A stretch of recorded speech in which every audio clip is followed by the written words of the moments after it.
Bharat today ప్రేక్షకులకు మరియు చంద్రగిరి నియోజకవర్గ ప్రజలకు, అధికారులకు, నాయకులకు మహాశివరాత్రి శుభాకాంక్షలు. ఇట్లు గణేంద్ర, చంద్రగిరి భారత్ టుడే రిపోర్టర్. శ్రీశైలం బ్రహ్మోత్సవాలకు విచ్చేస్తున్న భక్తులకు స్వాగతం, సుస్వాగతం. మల్లికార్జున స్వామి, భ్రమరాంబిక అమ్మవార్ల దివ్య ఆశీస్సులు మనందరిపై ఎల్లవేళలా ఉండాలని కోరుకుంటూ పరమశివుని కృపతో ఈ లోకమంతా సుఖశాంతులతో విరాజిల్లాలని ప్రార్థిస్తున్నాం.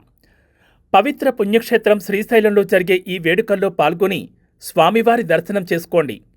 ఇట్లు ధర్మకర్తల మండలి అధ్యక్షుడు పోతుకుంట రమేష్ నాయుడు మరియు M Srinivasarao, special grade deputy collector మరియు కార్యనిర్వహణాధికారి. మహాశివరాత్రి సందర్భంగా ప్రపంచ ప్రఖ్యాతిగాంచిన యునెస్కో గుర్తింపు పొందిన రామప్ప దేవాలయానికి భక్తులు పోటెత్తారు. శివనామ స్మరణలతో రామలింగేశ్వర స్వామిని దర్శించుకుని భక్తులు పూజలు నిర్వహించారు. నేటి నుండి 3 రోజుల పాటు జరిగే జాతరకు వివిధ జిల్లాల నుండి భారీగా భక్తులు తరలి వస్తున్నారు. ఆదివారం తెల్లవారుజామున 4 గంటలకు సుప్రభాతంతో మొదలై మంగళవారం తెల్లవారుజామున 4 గంటలకు అగ్ని ఉండాల దీపోత్సవం నిర్వహించి శివపార్వతుల కళ్యాణం అత్యంత వైభవంగా జరిపిస్తారు. భక్తులకు ఇబ్బందులు లేకుండా ములుగు జిల్లా కలెక్టర్ దివాకర్ అన్ని ఏర్పాట్లు పూర్తి చేశారు.